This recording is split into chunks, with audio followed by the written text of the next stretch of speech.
Welcome, Dr. James Beckett here, Sports Card Insights with Mike Fruitman. We're going to talk about 2021, some projections and predictions for the future. So thank you, sponsors, Beckett Media, Beckett Grading, Beckett Authentication, ComC.com, Burbank Sports Cards, Mike Stadium Sports Cards, as well as Heritage Auctions, Huggins & Scott Auctions, and Topps Panini and Upper Deck. So great sponsors, one of whom is with me. Mike Fruitman, welcome to the show. And thank you. Thank you for pontificating with me. We're going to predict things for the future. We could be wrong, but I'm guessing we're going to be more right than wrong, as most people that do New Year's Day shows, they make predictions that are hard to prove wrong and can easily be right. Welcome to the show, and I'm assuming you're bullish on 2021. Very much so. At this point, when you own a card shop these days, you order everything you can get, and there's been very little regret that's gone with it lately. There were some initial concerns with 2021 basketball in terms of the name recognition. We didn't have the Final Four. We got guys who weren't household names. And I actually think that's a great opportunity for collectors right now. There's only two products that are out for 2021. There's the Prism basketball and the Contenders basketball, and they haven't really blown up yet. And I think that creates some opportunity for once these guys get on the court, and I'm saying these guys because I don't even know all the names myself, but I think you've got a great opportunity with some of these guys. People are like, worst draft ever. And nobody wants to be the person who follows Joe Montana, but every once in a while you get a Steve Young.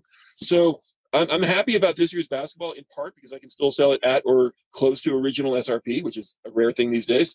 And I think that presents an opportunity for people either to buy boxes and sit on, and similarly, an opportunity to go after those players before they potentially blow up. I'm just wondering whether there's a powder keg there, basketball in particular, with now basketball getting started. The first time somebody has a big game of one of these rookies, is it going to explode or implode the case or box price for some of these products that are out there? Because there's a muscle memory in the hobby after 2020 that things naturally go up. Right. And yet they can't keep going up forever, but they certainly can go up above SRP if we've learned anything from 2020. I haven't seen the week after the draft. We saw a lot of interest, and then it's tailed off. The Nuggets have two guys who seem to be, one of them at least, is looking pretty well in the preseason games.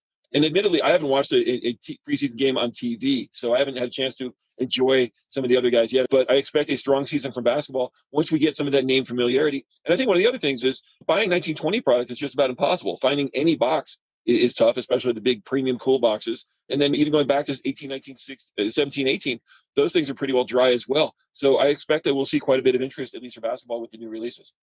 I agree, but you got Michael Porter Jr. there, and Jamal Murray's continued to emerge. It's not a bad thing if customers come in your LCS and are interested in basketball and they're confused about who the breakout stars might be for this season, but they sure know who they might want to bet on from years past. There's that, and hey, the rookie of the year might be a guy in the 1920 draft class. It could be Bol Bol. Who knows?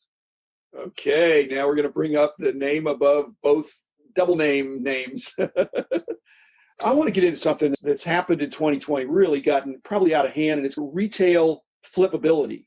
It's always been there, but you're a card shop, and occasionally you've picked up some retail product in order to offer it to your friends that come in your store, the collectors, at a reasonable markup. But it's hard when that product is being picked up just massively before it even hits the shelves and doubled, tripled, or more. Doubling now seems like a gentle uptick compared to more than tripling for many of these products, and not always by people that are in the know. They're just trying to catch the latest wave. So how's that affected your card shop?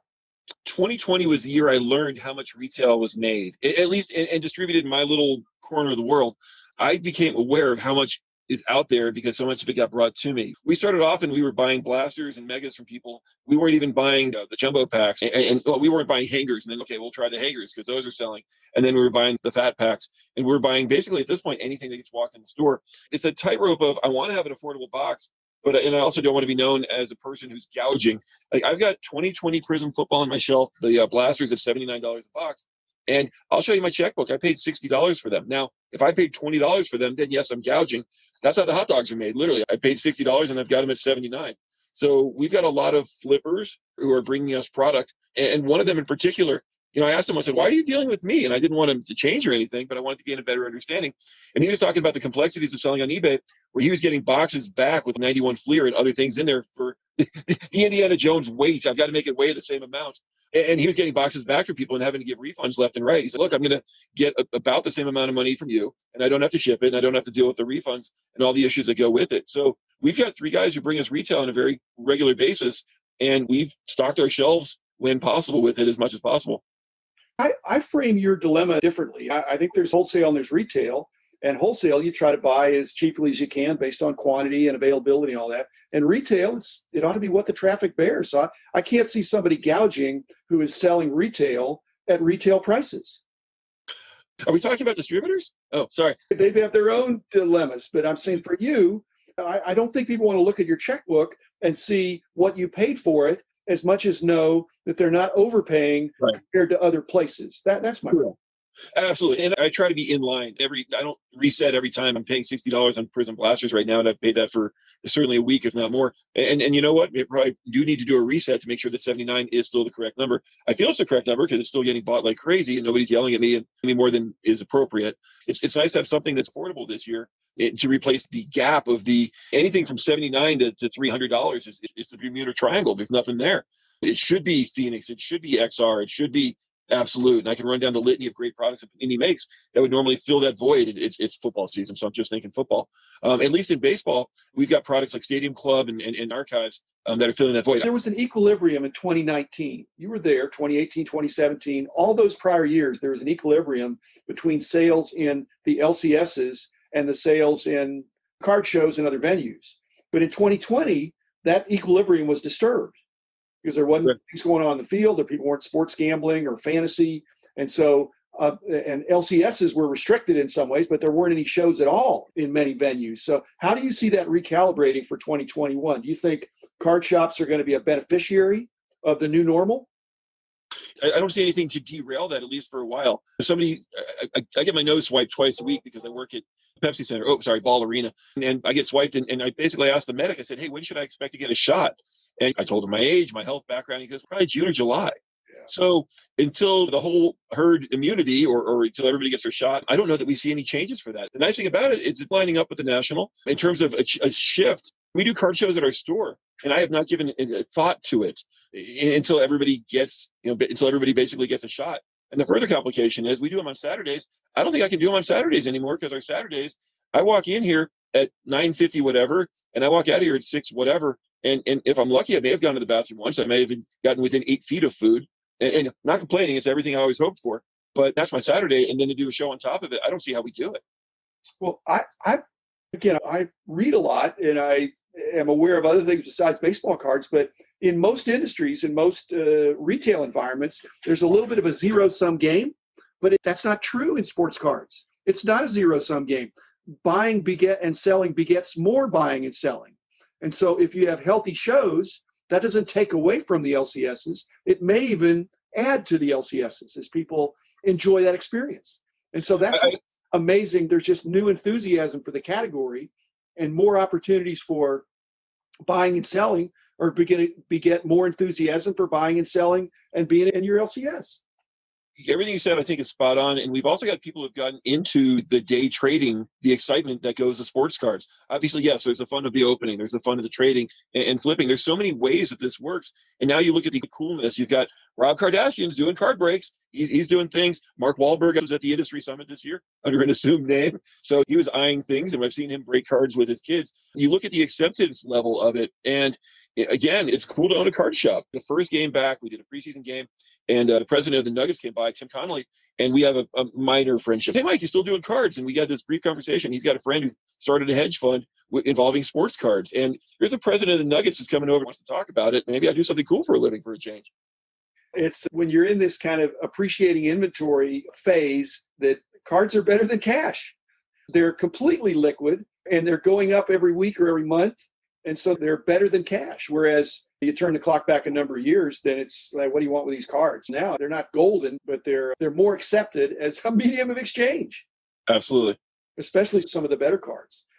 I know we're reading about all these glamour cards in 2020, but do you see that 2021 is going to be a continuation of that, or are they going to get deeper into the long tail? We're seeing a mix. Obviously, everybody by now knows the term prism and anything else that's on chromium technology, and then NT will hit and the other big boy releases. It just seems like everything's going. I mean, at this point, prism's $1,000 a box. So normally that would be a 3, 4, maybe it would jump to a $500 box. And at $1,000, it makes a lot of other products look that much cooler. My last sale of the night was a Panini Luminance and an XR box. And that guy in a normal year may have bought a prism box.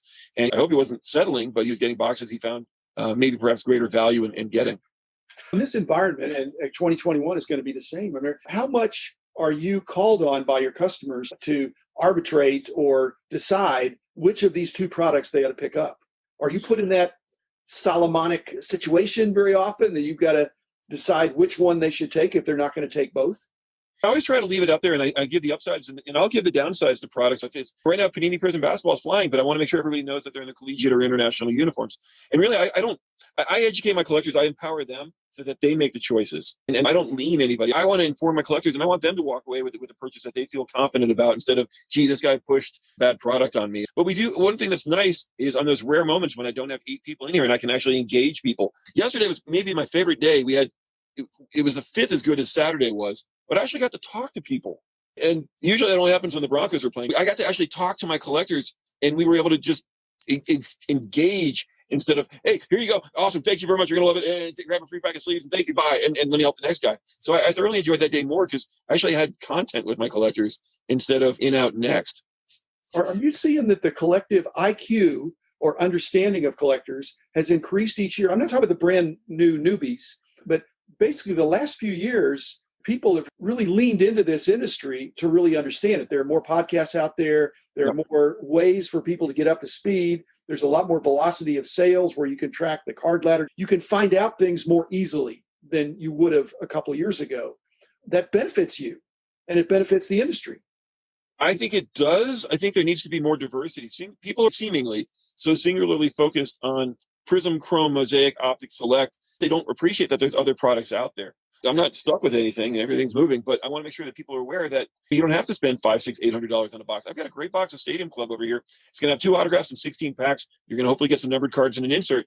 And I want people to be aware of that product as well. I want people to become more aware. And here, one of the great long-term things about this for card shops and the hobby in general is people have had their taste of sports cards, and it's easier to come back to this. So we've got kids who are coming in who are into it, and after high school, maybe we'll see them again.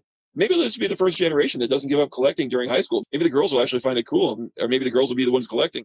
But I think we've got this whole next generation who's had their taste of collecting, and it's easier to come back to it than to suddenly find it. Although quite a few people are clearly finding it right now on their own. What's the next big thing, whether it's a card set or an approach to collecting? Is there anything on the horizon for 2021 as we get back to more normal shows and more normal attendance at LCSs, but keeping what we've gained in 2020? So any new trends that you see? I'd love to point out something specific. I guess I just need to wait until Gary Vee says what's going to be next so we can all experience the next.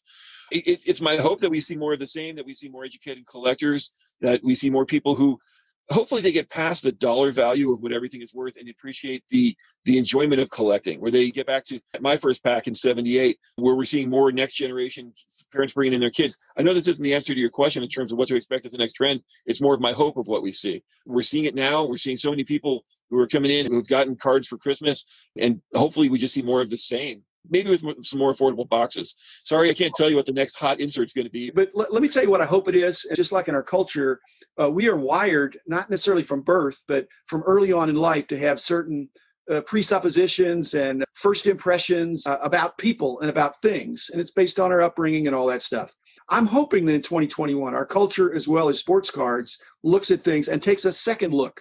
It doesn't just think that's junk or that's no good, and think, that's my initial perception, but I want to dig a little deeper to see, is there some buried treasure in there? Is this something that's overpriced or is it underpriced? And so thinking a little bit more deeply about it would be my hope. And I think those are the collectors you want to interact with that are in your store, trying to figure out what's the next hot thing, but really trying to evaluate it and use their own good brains and knowledge of the sport and all that. So thanks, Mike.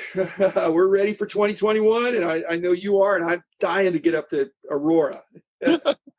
in 2021. That'll be my goal. So thanks, everybody. Thanks, Mike Fruitman. Be back again tomorrow with another episode to talk about what's great about our hobby and how it's going to be even greater in 2021. So thanks, and see you tomorrow.